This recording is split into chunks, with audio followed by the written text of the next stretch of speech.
Hey everybody, and welcome to day number 16 of the Barnhouse renovation.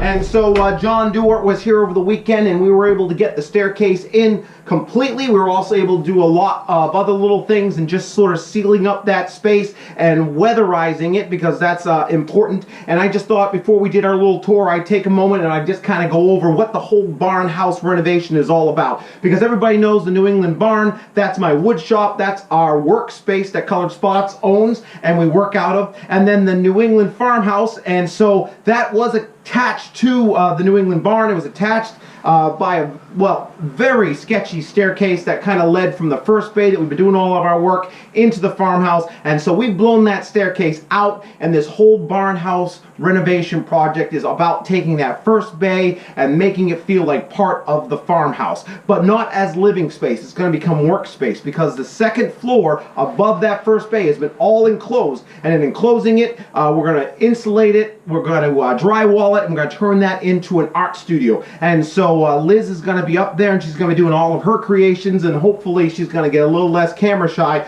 so that we can show you what that process is.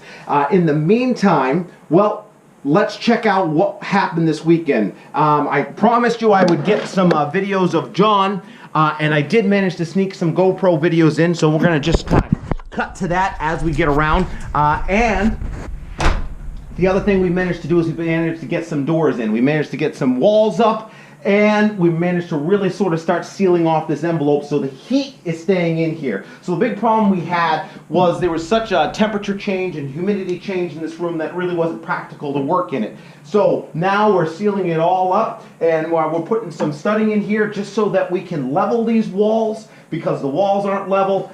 We did need it to be level and plumb in order to get our doors in. We've got our windows, and we've got our staircase in. And so we're going to take a look underneath here just to start off, where you can see the winder as it comes down, and then it just lands perfectly on that off-center platform that leads into the farmhouse. Now we're continuing with our top-down method of putting in these staircases, and that was really huge, because when we design all this stuff on paper, we're designing it to square walls, we're designing it to be plumb, and that's anything but the case here when you're looking at anything that's over 100 years old. So we started off with a good design. We started off making sure that we were all within code and specs, and then once we got into the space, well, we'd have to fit everything, make some adjustments, and then recalculate. So working from the top down, we were able to make those little adjustments, and we're able to use the stringer to support the step. And so that cuts down on a lot of the extra added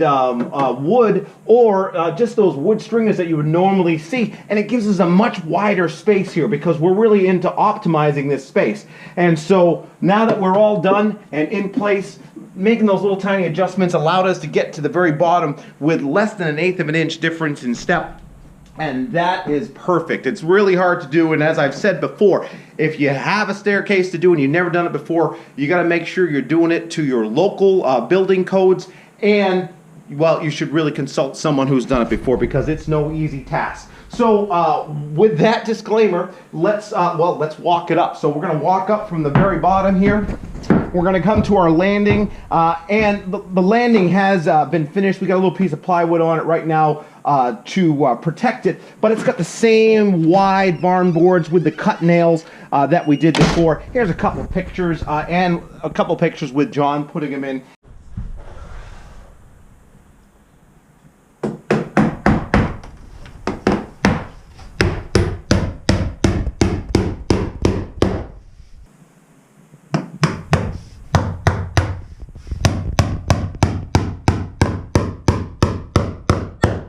He was really happy to swing the hammer. There's something very satisfying with landing every one of those square cut nails into the wood.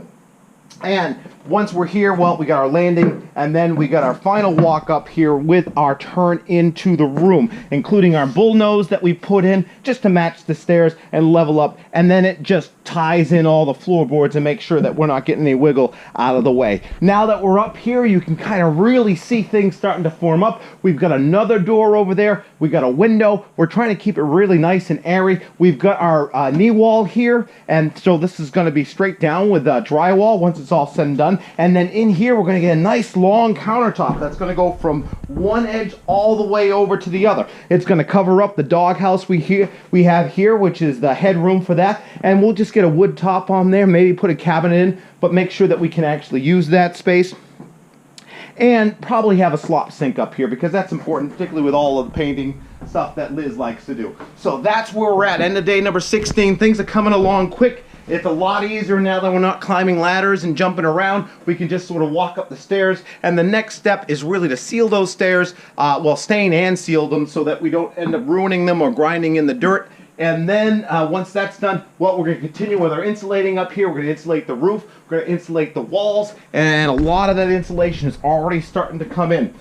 We can see that we've got the foam in between all of the boards, which have just spread out over time just because of the age. And so that's going to help cut down on the wind and the draft that comes through. Then they'll get their R19 insulation in there and then the drywall all over it. So this is coming along really nicely. And end of day number 16, we're very happy where things are at, and hopefully it'll pick up speed now that we're not running all over the place or jumping up and down. If you have any questions about the whole process and what we're doing here, please comment in the comment section, leave a like. Check out our website, particularly blocksandspots.com. We got a lot of tutorials on there, so if you're really looking to do home projects yourself, you can jump on over there and maybe it'll be something that kind of inspires you for a particular type of project or gives you some information. And if you ever need an extra hand on something, well, this is what I like to do. I like to go out and I like to help you. And I can be an extra hand for you. I can be a knowledge base. So you can send in a request.